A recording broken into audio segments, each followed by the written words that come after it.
कधीकधी आपल्याला दुःख परिस्थितीमुळे होत नाही, तर परिस्थितीकडे पाहण्याच्या क्षणामुळे होतं.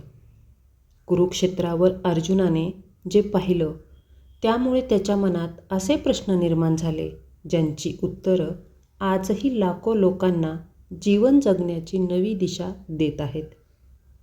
नमस्कार, मी रागिनी. रंग अंतरंगातले या चॅनलवर तुमचं पुन्हा एकदा स्वागत करते. आज आपण भगवद्गीतेच्या 21 आणि 22 या महत्त्वाचा श्लोकाचा अर्थ समजून घेणार आहोत.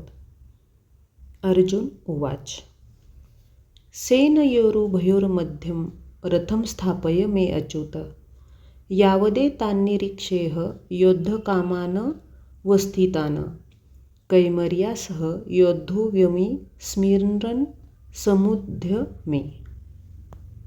अर्थ: अर्जुन म्हणाला, हे अच्युत, कृपया माझा रथ दोन्ही सैन्याच्या मध्ये घेऊन चल. म्हणजे येथे युद्ध करण्याच्या इच्छेने प्रेरित झालेल्या आणि ज्यांच्याबरोबर मला या भयंकर शस्त्रास्त्र स्पर्धेमध्ये संघर्ष करावयाचा आहे, त्या सर्व उपस्थितांना मी पाहू शकेन. तात्पर्य: श्रीकृष्ण जरी पुरुषोत्तम श्री भगवान असले तरी त्यांच्या अहैतुकी कृपेमुळे ते आपल्या मित्राची सेवा करत होते. ते आपल्या भक्तावरील प्रेमात कधीही चुकत नाहीत, म्हणून त्यांना या ठिकाणी अच्युत असे संबोधण्यात आले आहे. सारथी या नात्याने त्यांना अर्जुनाच्या आदेशांचे पालन करावे लागत असे आणि हे करण्यात त्यांनी कधीच संकोच केला नाही. यासाठीच त्यांना अच्युत म्हणून संबोधण्यात आले आहे. जरी त्यांनी आपल्या भक्ताचे सारथ्य स्वीकारले होते, तरी त्यांच्या परमस्थानाला कोणीच आव्हान देऊ शकत नाही. सर्व परिस्थितीत ते सर्व इंद्रियांचे स्वामी पुरुषोत्तम श्री भगवान ऋषिकेश आहेत.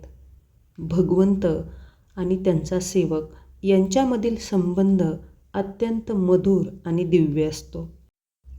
सेवक हा भगवंताची सेवा करण्यात सदैव तत्पर असतो आणि भगवंतही सतत आपल्या भक्ताची सेवा करण्याची संधीच पाहत असतात.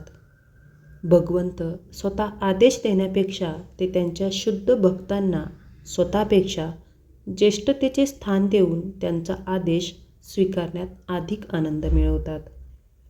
भगवंत हे स्वामी असल्याने प्रत्येकजण त्यांच्या आज्ञेखाली असतो आणि त्यांना आज्ञा देणारा त्यांच्यापेक्षा श्रेष्ठ असा कोणीच नाही.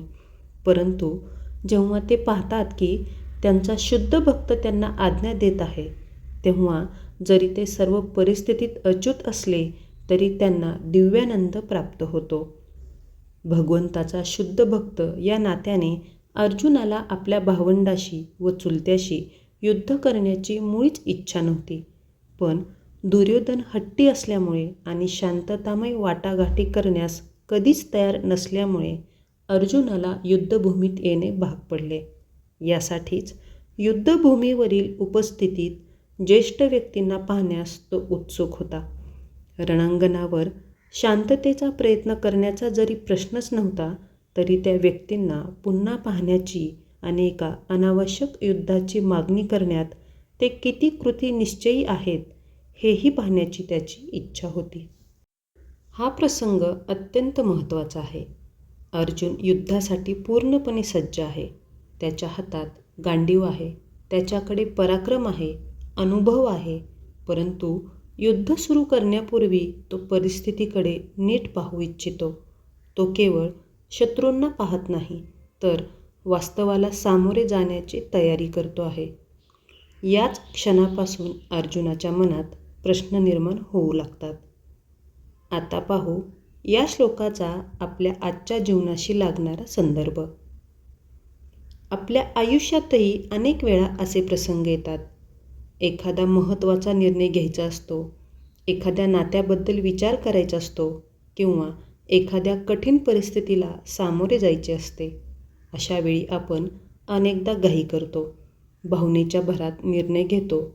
पण हा श्लोक आपल्याला शिकवतो की थोडा वेळ थांबा, परिस्थितीकडे शांतपणे पहा, स्वतःला विचारा, मी जे करणार आहे ते योग्य आहे का? कारण स्पष्टता नसताना घेतलेले निर्णय अनेकदा पश्चाताप देतात। जर आज तुमच्या मनातही गोंधळ असेल, जर तुम्हाला पुढचा मार्ग दिसत नसेल, तर लगेच उत्तर शोधण्याची घाई करू नका. स्वतःला वेळ द्या, मन शांत होऊ द्या. कारण जेव्हा मन शांत होतं तेव्हा मार्ग हळूहळू दिसायला लागतो. जसं गढूळ पाण्यात आपल्याला पाण्याचा तळ दिसत नाही, पण तेच पाणी शांत झाल्यावर पाण्याचा तळ स्पष्ट दिसू लागतो. तसंच अस्वस्थ मनात योग्य निर्णय दिसत नाहीत. मनाला थोडी शांतता मिळाली की विचार स्पष्ट होतात आणि पुढचा मार्गही दिसू लागतो. आणि लक्षात ठेवा, अर्जुनासारख्या महान योद्ध्यालाही मार्गदर्शनाची गरज पडली होती.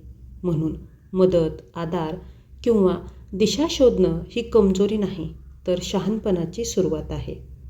कुरुक्षेत्रावर अर्जुनाने रथ थांबवायला सांगितला, कारण त्याला युद्धापूर्वी सत्य स्पष्टपणे पाहायचे होते.